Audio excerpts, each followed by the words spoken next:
It's Thursday night on the 29th of September 2016, and this is the Cat's Whiskers Weekend Preview Podcast, live.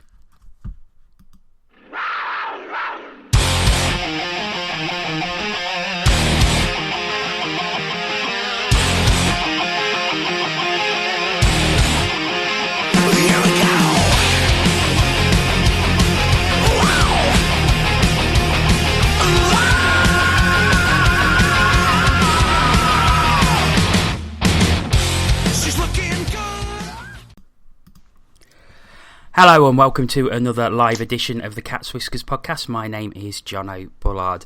Joining me tonight to talk about the Panthers' upcoming weekend are Aaron Lord.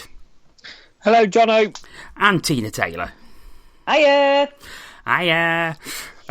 We will have a very special interview with the GM of the Manchester Storm, Neil Russell. That's coming up a little later in the programme. Aaron spoke to him yesterday. It's a great interview, so it's definitely worth hanging about for.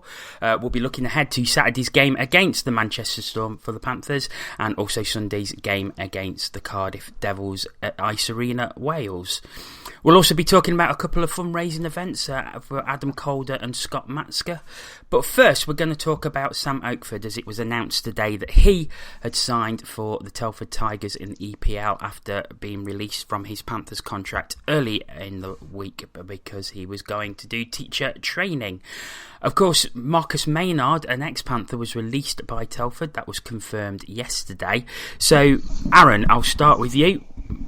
Maynard to Panthers, or is that just 2 + 2 and getting 5? No, I think it could be 2 + 2 = 4, but who knows, to be honest. Like we discussed on last night's Ask TCW podcast, I don't know. It wouldn't surprise me if we didn't even fill, Sam Oakford's role on the roster. But if Maynard came in, I don't think he played a lot of games for us last time he played for us. I actually read a few things today, just in case you asked that question, actually, on tonight's podcast. And it seems that he might have improved. He might have, there's some people out there saying that he is a good hockey player. Hits, clears the zone. So if he did come to us, then I'm going to go with the view of it's not a bad thing. It is actually replacing somebody that we need to replace. Yeah, Tina, Oakford leaving does affect the depth of the Panthers' defence, obviously with Stevie Lee out injured at the moment, so it would make sense for Maynard to come in. And although he didn't have many minutes the last time he was with Panthers, he's had 4 solid seasons with the Telford Tigers, won a EPL title with them. It makes sense for him to come back and join the club again. Well, one of the things that Telford's press release contained, and I thought it was a bit of an odd thing to mention. I mean, they wanted to talk about his commitment to the team, but that he's driving to Telford and Nottingham, to Telford and back to Nottingham again for training and for games. So that if he's still living in Nottingham, then it's a move that makes sense, really. And that's kind of what the coaching ethos seems to be with Nottingham a lot of the time. They'll find the up and coming promising youngsters, and they'll go to the EPL so that they do log the minutes, they do get the experience, and they get the ice time. And when they're ready, or when the move is, in this case, possibly forced, I don't quite know how to put it any better than that. They can make that step back up in this case, because as you say, Maynard's been with us before, didn't log massive amounts of minutes, but until we started having problems defensively last season, neither did Oakford, but he thrived on the extra ice time. So there's nothing to say that if Maynard was coming back to Panthers, that the same couldn't happen for him. JB, sorry, JB, if I can just jump in there. When we talk about it now, Sam Oakford's left us, and we're looking for that, I don't know, 7th defenseman. And, he's just gone to Telford. And I know, Marcus has been released by them. What do we, let's get the rumour out there. Let's get it talking. Weaver. I'm going to mention the name Weaver. I highly doubt it. I highly doubt it. It would be nice. One of the reasons that Weaver sort of left, as I recall, was because of the schedule being more extensive in the Elite League than the EPL. There's more training sessions and there's more. I could be wrong, but aren't there more games as well? So I think that was one of the things. It's the training. Yeah. Well, that was one of the things that Jonathan Weaver cited as a reason to go to the EPL. So I can't think that he's not getting any younger. He's not Benjamin Button. So I mean that's not really going to help him, is it? But he was great when he played for us, and apparently he's been great for Telford. But I don't know. I think it would just just the reasons that he left. I think that would be twofold. Now, I would just say, if I was the Panthers and I'm the general manager, I would go to Telford right now and say, look, Oakford's made his decision, which is fair dues, but you've just signed somebody that was very, very good for us, played an important role for us, right, for the rest of this season, so we're not up that creek regarding Brit D-men. Give us Jonathan Weaver for that weekend, for this season, sorry. I think and Telford Tigers will probably say something that rhymes with Hollyhocks. They might do, but what I'm saying is, look, this is British hockey. There is room for deals to be done and stuff like that. And we all know that if Jonathan Weaver came to us on a part-time basis, I'm not saying that he has to train with us, full-time, but on a Saturday or a Sunday, we all know that Jonathan Weaver will improve our team.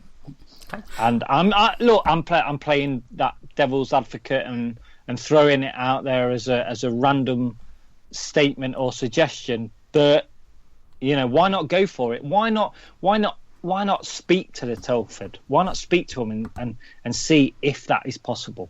Because they've just released somebody else.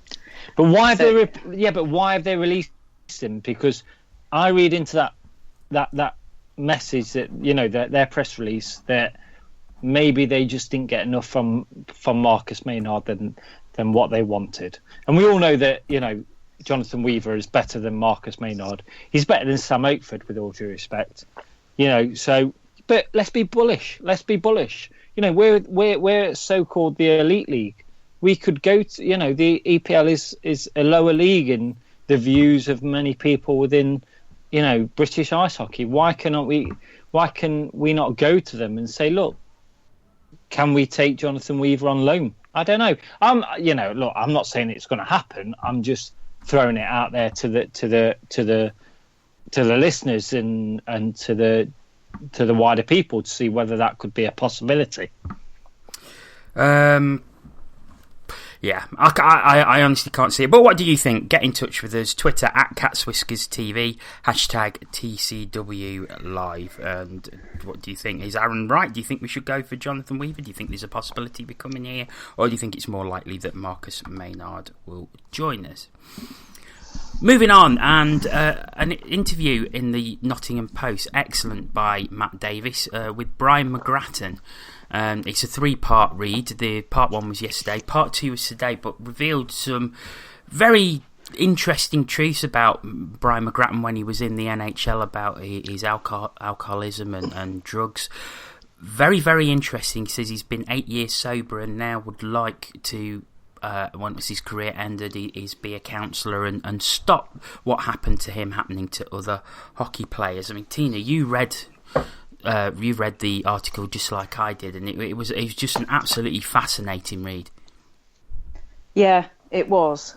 Now, I mean, Matt's got the beauty of having a very interesting subject. As in, when I say subject, I mean Brian McGrattan. being the subject. He's got a very interesting subject to interview. He's got stories. He's got a lot to say for himself, and as he said, he's not ashamed. He's probably ashamed of some of the things he's done, but he's not ashamed to talk about it, and he's not ashamed that he's learnt from it and he's moved on from it, and he wants to help other people move on from it. And I think that his outlook on his life as it is now, I think he's a very rich man. For, in terms not in terms of finances, but I think in himself he's a very rich man, and I'm looking forward to part 3. So bravo, Matt. I'm looking forward to the third part.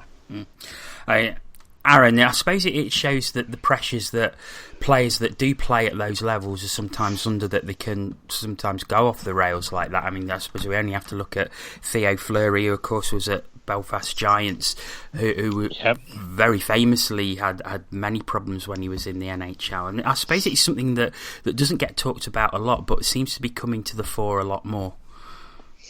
Yeah, I mean, let's be honest, none of us can actually relate to those players at that time when they were at the height of their profession. And, look, they're getting paid a lot of money. They're getting the attention of a lot of fans. And, that's hard for us to kind of imagine, picture, fathom, choose your wording as you will. But I just think it's, we see a lot of players that have played like Brian McGrattan has, but to come out, like Tina says, to come out and speak about it is, should be applauded, because there's, let's not necessarily think about the now. We're, in years to come, people might relate to Brian McGrattan 2016. They might read that article. They might talk about Brian McGrattan and what he spoke about in that article, and they might relate to it. So it can have a long-lasting effect on not necessarily ice hockey players, but other sportsmen as well. They all go through the whole, the whole experience. And I just think you have to say, look, fair play to him. It's very easy to say, no, I'm not going to talk about what I've gone through in the past. Let's talk about the now and the future. But you have to applaud him for speaking about his past, because at the end of the day, what he's gone through in the past makes him the person that he is today. And it also makes the person that we are all glad that he's a Nottingham Panther, and also glad that he's on our team. Yeah, absolutely. Before we move on to the weekend's games, we've had a couple of responses to a question about Marcus Maynard, Sam Oakford. Kenwyn Jones says, how about Ben Davies and drop a forward back? Ben Davies, of course, is on a trial contract at Swindon, but I believe he's going to the ECHL, so that's probably not an option. And then Antoine Marie-Jean, he's come back with Danny Myers, ? Who is, of course, at Guildford, but I believe he's settled his family back down south, so I think that would be unlikely. But Tina, Danny Myers, would you have him back at the Panthers? Well, yeah, so we could sign my blooming playoff jersey. He promised he would, and then he left Twitter, so I couldn't arrange anything with him. But no, in all seriousness, I don't know, because again, Danny Myers is another one of those players that I haven't followed at all since. Well, obviously we all knew what he was doing when he was at the Steelers, but since he's left the Elite League, I haven't really much followed his career. Now I've been seeing his name popping up on Elite Prospects when they've been tweeting out their stats and what have you, and I think he's amongst the top scoring defensemen at the moment. So I suppose the other question is, would he come back? That's the other thing. I suspect the answer to that, we take away from the fact that he's relocated the family down south. Take that away, I still don't think he'd come, to be honest. Okay. Okay, we will move on to the weekend. On Saturday, Panthers take on the Manchester Storm in what will be the first meeting between the two sides this season. It is an EIHL and Challenge Cup game with a face-off at 7 p.m. at the National Ice Centre. From press releases, there's about 1,800 tickets left, so it should be a very, very big crowd on Saturday evening. The Storm record so far in Elite League and Challenge Cup games: 3 regulation wins, 2 regulation losses and a shootout loss. 18 goals scored, 18 goals against. Panthers' record so far: 5 regulation wins, 3 regulation losses, 25 goals for, 22 goals against. Aaron, what sort of game are you expecting between the two? It's a good question, because after I spoke to their general manager, which you'll hear later on, shortly. Yes, coming shortly. I don't really know, because they've built a different team and they seem to be a little bit more stronger. They seem to be a little bit more physical. But then I also think, to the comparison, that, I don't think I'm wrong in saying that they make themselves to, the Cardiffs of the BBT. They've kind of built that team on the BBT for home ground. So I think back and I think maybe they won't travel very well. But I know for certain that what we are going to get is 100% all-in battle. They want to win. They're going to want to come here and win that game. So we have got to be very much at the top of our game to counteract that. Skill-wise, I think obviously we're going to be better. I don't think I'm wrong in saying that. But if we approach this game in the sense of, it's just Manchester Storm, then we're going to get a rude awakening. And Tina, how do you see it going? Because obviously Storm, they've had some very, very good results so far this season. They had a win against Cardiff, won their first games, 4-2 win at Altrincham. So they're not to be taken lightly at all. No, well, we bang on about it all the time. You can't. There's no easy games. So, if, like Aaron says, if you take the Storm for granted, then we're gonna, we're gonna fall flat on our backsides. So we need to, take them as a serious challenge, because they are. They have had some good results, and I think they have had. Obviously, they've had more time to put the team together that they want, and I think they probably have, they're probably still going to have the hallmarks of an Omar Pasha team. So there's going to be, some good speedy forwards. They're going to try and catch you out and get some odd man rushes and what have you. But I think they've also signed a few guys who've got a bit of bite to them. So I think we're going to see skill and toughness in equal measure from the Storm, if I'm honest. Well, yesterday, Aaron got to speak to the Storm General Manager, Neil Russell, about, among other things, the Storm team this season, podcasts, and, of course, the upcoming game on Saturday. It's a great interview. Settle back, enjoy it. Here it comes. Delighted to say that joining us on this week's podcast as we look ahead to the weekend is the man from the Manchester Storm. It's the General Manager. It's Neil Russell. How are you, mate? I'm doing very well, Aaron. Most importantly, how is the earring? I knew that was coming. Do you know what? The earring is still in. I think it's doing perfectly fine. It's time to grow up, Aaron. Time to grow up. I told you and Pash all last season, the earring is here to stay. Do you miss these? Do you miss like the podcast? Do you miss the time when it was you ringing up general managers or coaches? Yeah, no, I absolutely love doing A View from the Bridge with Paddy and Davey.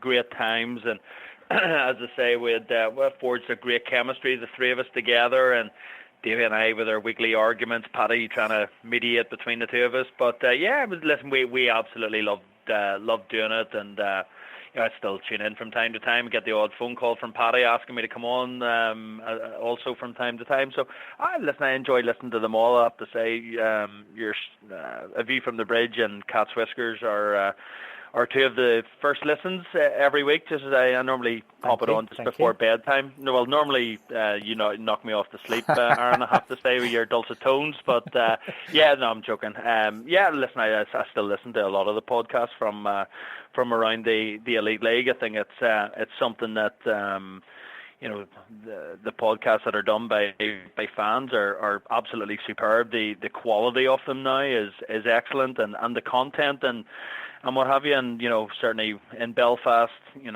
Todd Kelman was always very. I've known Todd from day one in Belfast, so going back a long time, but he was always very amenable with AVFTB in terms of player interviews and speaking to him on a regular basis, and give AVFTB a lot of behind-the-scenes access, which helped grow the show as well. And well, hopefully one day the Cat's Whiskers will be in the same position, because it's something over here in Manchester as well with the forecast. Claire Freeman and her crew there, they get the access that they need to kind of push out the show on a weekly basis, because it helps grow our brand even more, and it helps get media out there for the fans on a weekly basis. So yeah, and in answer to your question, yeah, I do miss it from time to time, but I enjoy listening to them as well, as an innocent bystander, as it were. Now, obviously, this is your second season. This summer just gone, was it a less hectic summer than the previous one? Did you have time to relax, or was it still hockey? I really hope Paddy Smith fails to listen to this week's episode of Cat's Whiskers, because he'll just start trolling me as he always does on Twitter whenever he hears my answer. No, the long story short, no. I did get a bit of time to go back to Belfast and spend a bit of time with the family and what have you, which is obviously good, but even whenever you're back, it's busy, because hockey's one of those sports, Aaron. It genuinely it rarely sleeps. It's a 12-month 365 type job, and summertime is such a critically important time for your business. Yes, you've got four and a bit months to sit down and reevaluate everything, and I'm passionate I did that at the end of last season, both from the team side of things and off ice as well. And there were certain things that I wanted us to get better at, and to allow us to continue to grow, which we saw a lot of last season. The growth from the start of the season to the end of the season was fantastic to see, but still it was just manic, as everybody who kind of followed the Storm last year will have realised. It was just crazy what we had to do in such a short space of time, and the summertime.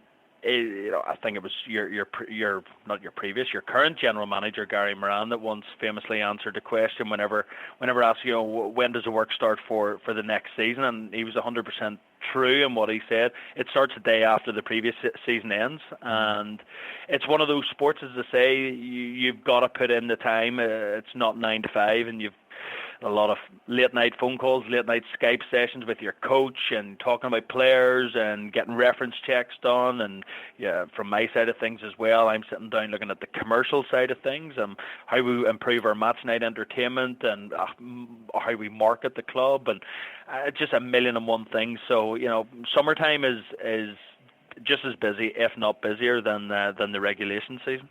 Well, you don't get the title the hardest working man in Altrincham, through nothing, do you? Let's be honest.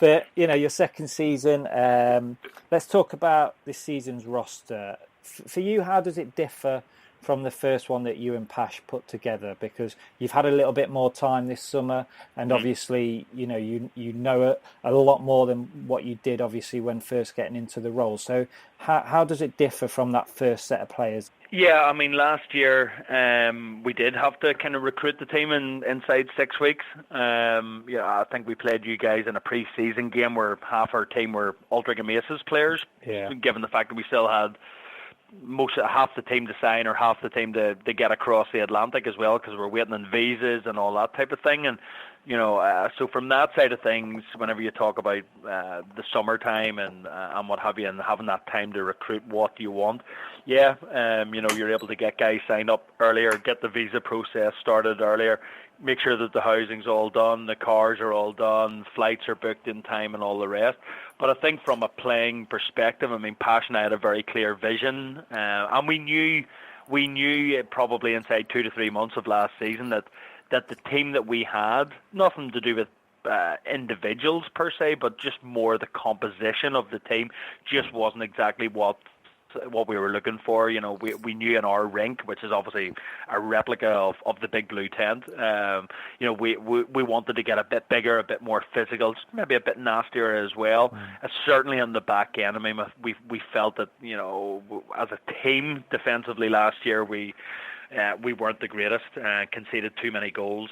We were exciting going forward, but conceded way too many at the back, and it's something that we've addressed over the course of the summer. You know, we're bigger, as I say. We've played with a bit more of an edge to us that compared to last year's team. You know, last year's side was great to watch going forward, so small and skillful and really, really fast, and we killed some teams with our speed, and we still have that. We still have areas of our team which has speed. There's no question about that, but we're definitely built for home ice here in Manchester. And yeah, I think that's the thing that you'll notice, especially on Saturday evening compared to this time last year with the team that lined up on the blue line at the NIC. We're definitely a lot bigger. Now, I can remember having a conversation with you a couple of years ago. We were in Belfast, you know, just about to go onto the webcast when Panthers were playing Belfast. And we talked about, you know, Adam Keefe and what he means to the Belfast Giants, that franchise player that not only, you know, represents the Giants on the ice, but also off the ice. Now, for you personally, when you got the role as GM, and, you know, how important was it for you to get that guy that, you know, really could promote the new Manchester Storm, and would I be right in thinking that guy is, you know, Eric Nielsen? Yeah, you would. And in answer to your question, I mean, Naylor, Pash and I were speaking to Naylor from before the end of the season came around, so we had identified him fairly early on into the new year, really, that he was the type of guy that we were looking for. The reports that we got on the guy was just incredible, right from the NHL to his American League coaches, the East Coast coaches, the players that played with him. I mean, literally not one bad word to say about him, and you know, very much the glue in the locker room, that leadership, vocal guy, but understood what it took to win as well. Just very good at kind of reading personalities and helping guys out, whether it be the quiet guys, whether it be, you know, keeping the louder guys in check and what have you. He's highly respected. And in the community, I mean, he's first rate. He's a first hand up for any promotion. He's a first hand up, and he's actually the one that's coming to me saying, you know, I want to go and do this at this charity. I want to go and do that. And you know, you're right. You touch on Kiefer, and you know, I first saw it in Belfast with Paxton Schulte and the impact that the Paxton had there. Which was phenomenal. I mean, everyone, even in Belfast to this day, people that don't go to watch ice hockey, if you mention you're an ice hockey general manager or you're an ice hockey fan, whatever, they'll still turn around and say, okay, does Paxton Schulte still play? That name is still known around Belfast, and Kiefer is following right in that legacy, and he will have that legacy. And Kiefer now lives in Belfast 12 months a year, and I think he's engaged to an Irish girl and what have you as well. So, I mean, he's integrated himself fully into the Belfast community, bought into the whole Belfast Giants, the whole community thing. And Naylor here, Eric Nielsen's, he's exactly the same. I mean, he's a larger than life personality. He's an absolute awesome individual guy. Tough as nails on the ice. He'll fight anybody. He's as tough as they come. And he plays with that bit of an edge, but he's just an unbelievable human being off the ice. And I'm really hoping that you know, he kind of follows in those footsteps, because it is important. I've seen the effects or the positive influence that a good hockey team in the community, what it can actually do in terms of building your franchise and growing your franchise. And that's important for a club like ourselves, 13, 14 months up and running. So you know, it's not just Neeler. I mean, our captain Trevor Johnson, he's another guy. We've gone for a bit more maturity in our team this year, which we didn't have last year. And Trevor Johnson, the guy that's played in Italy for many years now, he's another guy that leads by example and a really good talker in the dressing room, really good player as well. But he's heavily active already with charities and getting out in the business community and what have you. So these guys get it. They've been round the block plenty, and they understand exactly what's required in terms of building a franchise. So from my side of things, it's this group of guys have been an absolute pleasure to deal with so far. Well, let's fast forward to this weekend. Obviously, you mentioned Saturday against the Panthers. What's your feeling going into this weekend? Because it's a tough weekend for your boys, isn't it? The Panthers on the Saturday, and then the home game against the Steelers on the Sunday. Saturday is League and Challenge Cup. Does that make it slightly different for a team, knowing that it's up for league points as well as Challenge Cup? Because to be fair, you're doing all right in the Challenge Cup, aren't you, in your group? And is that one of your aims this season to progress to the next stage of the Challenge Cup? Yeah, very much so. Obviously, we switch conferences with Belfast in the Challenge Cup side of things, but it's one of those things that our players are something that we were able to do at our induction day this year, and especially I think it's important for you guys coming into the league that they fully understand that every weekend it means something. Yeah. Excuse me. Back in North America, obviously you play the regular season to qualify for the post-season playoffs, whereas over here the league is the daddy, and that's alien to a lot of these guys that come over here. So every single mention about the league and the Challenge Cup at the start of the season for our guys, it's rammed into them that every single weekend is important. So it's a big weekend. There's no question about that. Away at the NIC is always a difficult place to go and pick up the points, and then home to the old rivals, the Sheffield Steelers, is always an intense atmosphere inside the rink here in Aldringham whenever the Steelers roll into town. So listen, it's an opportunity for us to kind of, we've beaten the Cardiff Devils. Not many people would have given us much hope of that. We beat them in the opening game of the season here in Aldringham. Played really well, and we've got a bit of heart about us. We won't lie down to anybody. We have a team that are fully committed, and I think you'll quite enjoy watching the Storm this year. It's just maybe a bit old school in some ways.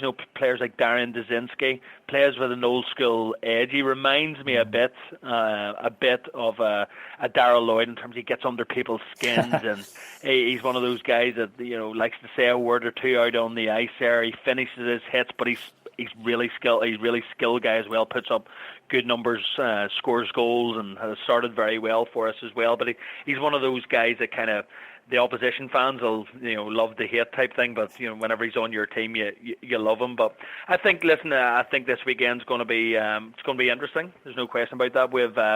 We've one of our imports, Matt Bissonnette. Looks like he's going to miss out on the weekend. He's been really influential for us so far this season. Picked up an injury at the weekend there, so I think we'll be at least one import down at the weekend. But that gives other guys opportunities and a bit more ice time as well to kind of prove themselves, and so I think it's going to be an exciting weekend.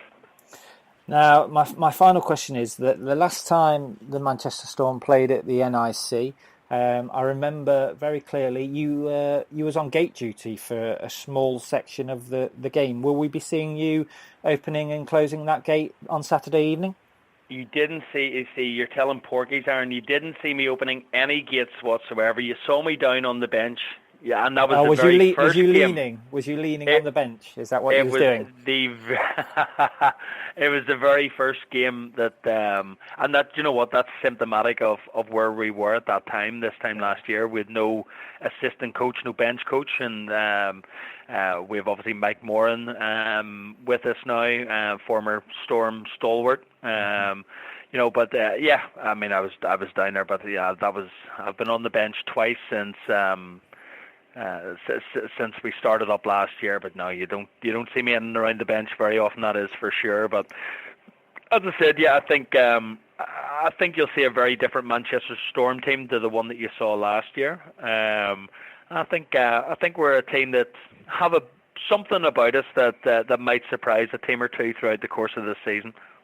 Well, I'm looking forward to seeing the team and seeing, like you say, how different it is to last season, and maybe we'll see two tough cookies go at it Saturday night. But I appreciate your time, Mr. Russell, because I know you're a busy boy. But I wish you luck on Sunday against the Steelers, and I'll hopefully see you Saturday. Look forward to seeing you and the family on Saturday evening at the NIC, Aaron. Thank you very much. Cheers, mate. Cheers, buddy. Many thanks to Neil Russell for taking the time to talk to us there, and thanks to Aaron as well. Great interview, mate. Yeah, really enjoyed that. And also many happy returns to Mr. Russell, who was his birthday today. So hopefully he's having a good night, and live on Cat's Whiskers podcast. What can you say? Okay.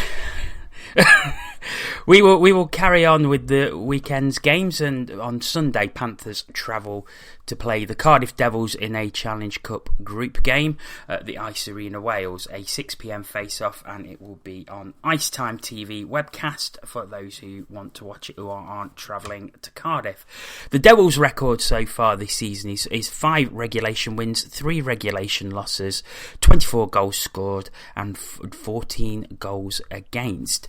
So Tina, geek girl, you've been doing your little stats, so what you got for us?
I mean, Aaron, if we say we take the assumption that we get 2 points on Saturday, I know a risky assumption, but say we do, a win in Cardiff would then pretty much guarantee us qualification for the quarterfinals.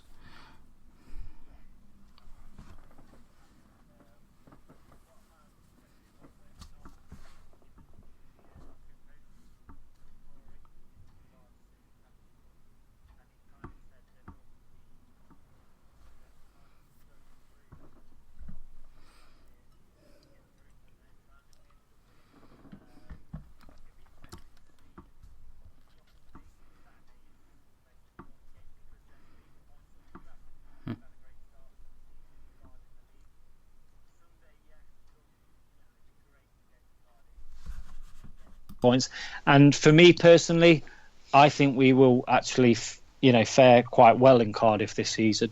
I think it's very easy to say for every other team that going to Ice Arena Wales will be a far easier task now than going to the BBT. But I just have this gut feeling that we will actually perform quite well in there. And like looking at the Devils roster, I'm looking at Doucette, and I'm not saying the commentators curse because I'm not commentating, but he's only scored 1 point this season from 6, and we know that he's better than that personally. And I just think you're looking at Joey Martin. If you close him down potentially, then he scored 10 points this season so far. Then you're closing a lot of that offensive forward line down, and we did that in Nottingham a few weeks ago. Can we do it in Ice Arena Wales? I think we can. I really, really do. I think that we will do a good job in there this season. But do you know what? If we don't get 2 points in there Sunday, I'm not too bothered, because I don't think if we get 0 points on Sunday, that means the end of our Challenge Cup campaign. I think we have to take it into, just consideration of what the cup brings, the points you need. If we get 2 points on Saturday this weekend and that's all we get, do you know what? I'm a happy chappy. I do need to apologise. I believe we've had some sound issues where you haven't been able to hear Tina or Aaron. They are, I believe they are sorted now, so I do apologise for that. We will leave the Cardiff game there, and just a couple more things to talk about before we go. It was announced today by the Coventry Blaze that Adam Calder, their former player, who of course has had their shirt retired by them, he's been battling with cancer for the past 2 years and now needs specialist cancer treatment, which can't be provided in this country. They are raising a fund to raise £10,000 for him, and there will be a benefit game between the Coventry Blaze and the Sheffield Steelers on the 25th of October at the Sky Dome. The aim is to raise around £10,000. There's a crowdfunding site available to help raise money. That's www.justgiving.com/crowdfunding/Adam Calder if you want to donate any money towards that. And there is a Twitter account for it, which is @support25calder if you want to follow that. On the same evening of the 25th of October, the Cardiff Devils will be taking on their 2010-11 team to raise funds for their former player Scott Matzka, who has motor neuron disease. Again, you can follow all about that match on Twitter. It's @thematchka. That's MATCHKA. Guys, one of the things that hockey does very, very well is these sort of things. It's these sort of how can I put it? These events, they really do look after their own, and it's something that the fans really get behind. Yes, I would agree wholeheartedly. I mean, I've not been in the hockey family, if you will, for very long, but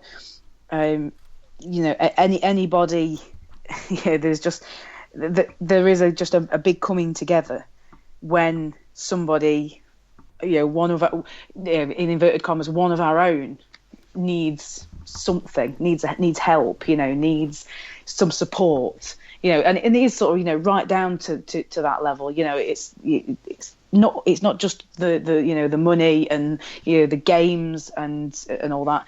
It's right down to the level of the support. I mean, just look at how everybody came together for Amy Usher. When she got involved with the Steelers, and the Steelers threw themselves wholeheartedly into all sorts of fundraising events for her and the centre that she was at, and it just shows you that when all's said and done, we're a community. I mean, if us as Nottingham Panthers fans can just put everything aside, for a cause like we all did for Amy Usher, that's that just says everything, really. And it's, one of our own, is in need, and we want to help, because that's just. I think that speaks to the humanitarian side of all of us. We just want to help, and we don't want to feel like we're not contributing. So I really enjoy watching the coming together of hockey fans in general. And the Adam Calder Fund has already raised over £1,300. I mean, Aaron, that's incredible. It's amazing, Jono. It really is. I can't really add much on what Tina has already said, but this isn't hockey in the UK; it's hockey worldwide. You see it in the NHL, the top league, where they raise thousands of dollars for charity. You see the teddy bear tosses that you see over there, and we've started doing it in this league. You have your enemies when it comes to hockey teams on a Saturday night, but once the puck drops, you have your enemies, but once the whistle's blown at the end and the game's finished, they're friends, because that's what we are. We're a family. It's a hockey family, and it's just, we all can hope that we can raise as much money for these people, because let's be honest, it could be you, it could be us, it could be anybody that we know, and it's a scary thought. So the least we can do is offer that little bit of support, and any help that we can do is just amazing. Okay. Well, time is rapidly running out, so I want to say thank you very much to you for listening, and thank you very much to Aaron. Thank you. And to Tina. TTFM. And we'll be back Monday live with the Cat's Whiskers podcast.